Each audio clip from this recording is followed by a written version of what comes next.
tocante de un caso que pasa ya domingo madrugada.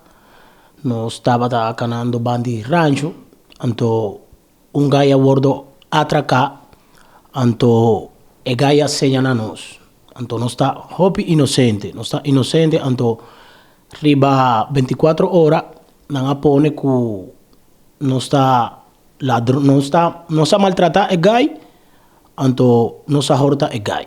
Entonces, está hopi fault. Pasó, onda no está agua. A mí está libre agua, pues no está en cargo arriba no hace nada. ¿Comprende? Entonces, me que avisar al pueblo de Aruba, cuya agua que es noticia que no está inocente. Danke Dios. ¿Comprende? So, me está pidiendo a la población que no va a balotarnos o algo así, no pasó.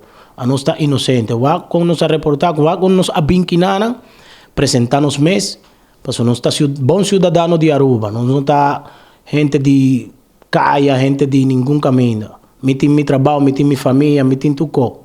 Comprende? Mi 5 años en Aruba y nunca me caí cerrado. Pero me viajo como pasa a Ribecoque. Buenas tardes, pueblo de Aruba. Mi nombre es José Miguel Abreu. Soy barbero. Mucha gente sabe quién soy yo, mi función que yo hago. Yo recorto aquí en playa. Domingo a la madrugada hubo un malentendido que nos acusaron a nosotros de maltrato y ladronicia, algo que no fue así, porque hoy en día estamos libres.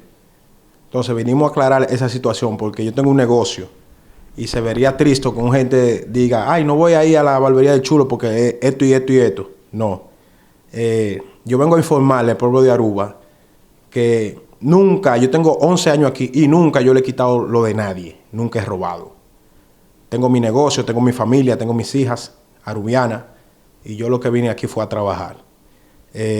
Fue mucho error, un foul grande al arrestarnos así, sin ninguna explicación y sin ninguna prueba que uno hizo ese hecho.